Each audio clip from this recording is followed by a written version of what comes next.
সদৌ অসম আদিবাসী ছাত্ৰ সন্থা মৰাণ আঞ্চলিক সমিতিৰ উদ্যোগত আছাৰ প্ৰতিষ্ঠাপক সভাপতি প্ৰয়াত জাষ্টিন লাকাৰ সোঁৱৰণিত প্ৰত্যেক বছৰে মৰাণ আঞ্চলিক সমিতিয়ে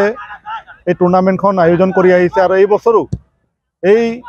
টুৰ্ণামেণ্টখনত প্ৰায় 30টা দলে অংশগ্ৰহণ কৰিলে। আজি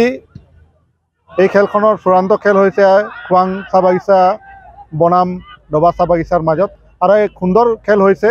আমি সদৌ অসম আদিবাসী ছাত্ৰ সন্থাই এইটোৱে চেষ্টা কৰি আহিছোঁ যে আমাৰ যিবিলাক গাঁও বাগিচাৰ যি প্ৰতিভাসমূহ আছে, যি ফুটবলৰ এটা প্ৰতিভা আছে আমাৰ আদিবাসী চাহ জনগোষ্ঠীৰ মাজত, এই প্ৰতিভাসমূহ আমি উলিয়াই অনাৰ এটা প্ৰয়াস কৰিছোঁ আৰু এই প্ৰয়াসত যেন আমি অকণমান হ'লেও সফল হৈছোঁ বুলি আমি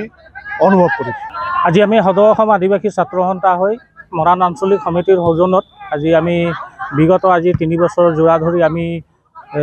স্বৰ্গীয় জাষ্টিন লাকাৰৰ সোঁৱৰণিত আমি খেল পাতি আহিছোঁ আৰু সেইটোৰ কাৰণে আমি খেল পাতি আহিছোঁ যে স্বৰ্গীয় আমাৰ জাষ্টিন লাকা তেওঁ যেন আমাৰ মহান জাতীয় নেতা আছিলে আৰু তেখেতে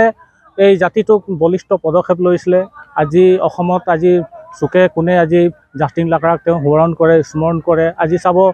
এই জাষ্টিন লাকাৰ আজি ক্লাছ 9ত তেওঁৰ কিতাপ পত্ৰও আজি ওলাইছে আৰু আজি আমি এই তেখেতে যি বলিষ্ঠ পদক্ষেপ লৈছিলে জাতিটোৰ হকে, ঠিক আমিও আজি আমি আদিবাসী ছাত্ৰ সন্থা হৈ আমি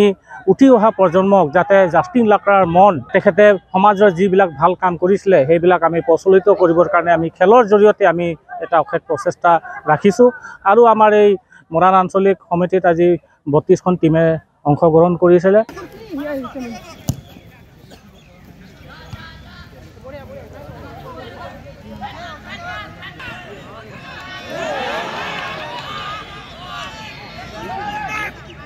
সদৌ অসম আদিবাসী ছাত্ৰ সন্থা মৰাণ আঞ্চলিক সমিতিৰ উদ্যোগত আছাৰ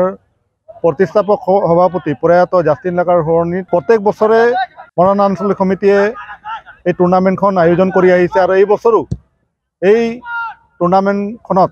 প্ৰায় 30টা দলে অংশগ্ৰহণ কৰিলে। আজি এই খেলখনৰ চূড়ান্ত খেল হৈছে খোৱাং চাহ বাগিচা বনাম ডবা চাহ বাগিচাৰ মাজত আৰু এক সুন্দৰ খেল হৈছে। আমি সদৌ অসম আদিবাসী ছাত্ৰ সন্থাই এইটোৱে চেষ্টা কৰি আহিছোঁ যে আমাৰ যিবিলাক গাঁও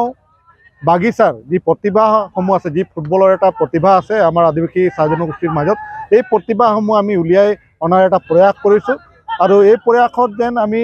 অকণমান হ'লেও সফল হৈছোঁ বুলি আমি অনুভৱ কৰিছোঁ। আজি আমি সদৌ অসম আদিবাসী ছাত্ৰ সন্থা হৈ মৰাণ আঞ্চলিক সমিতিৰ সৌজন্যত আজি আমি বিগত আজি 3 বছৰ জোৰা ধৰি আমি স্বৰ্গীয় জাষ্টিন লাকাৰৰ সোঁৱৰণিত আমি খেল পাতি আহিছোঁ আৰু সেইটোৰ কাৰণে আমি খেল পাতি আহিছোঁ যে স্বৰ্গীয় আমাৰ জাষ্টিন লাকা তেওঁ যেন আমাৰ মহান জাতীয় নেতা আছিলে আৰু তেখেতে এই জাতিটোক বলিষ্ঠ পদক্ষেপ লৈছিলে। আজি অসমত আজি চুকে কোণে আজি জাষ্টিন লাকাক তেওঁ সোঁৱৰণ কৰে, স্মৰণ কৰে। আজি চাব এই জাষ্টিন লাকাৰ আজি ক্লাছ 9ত তেওঁৰ কিতাপ পত্ৰও আজি ওলাইছে আৰু আজি আমি এই তেখেতে যি বলিষ্ঠ পদক্ষেপ লৈছিলে জাতিটোৰ হকে, ঠিক আমিও আজি আমি আদিবাসী ছাত্ৰ সন্থা হৈ আমি উঠি অহা প্ৰজন্মক যাতে জাষ্টিন লাকাৰ মন, তেখেতে সমাজৰ যিবিলাক ভাল কাম কৰিছিলে সেইবিলাক আমি প্ৰচলিত কৰিবৰ কাৰণে আমি খেলৰ জৰিয়তে আমি এটা অশেষ প্ৰচেষ্টা ৰাখিছোঁ আৰু আমাৰ এই মৰাণ আঞ্চলিক সমিতিত আজি 32খন টিমে অংশগ্ৰহণ কৰিছিলে। যিকোনো খবৰৰ বাবে যোগাযোগ কৰক 7099017330 অথবা 70990173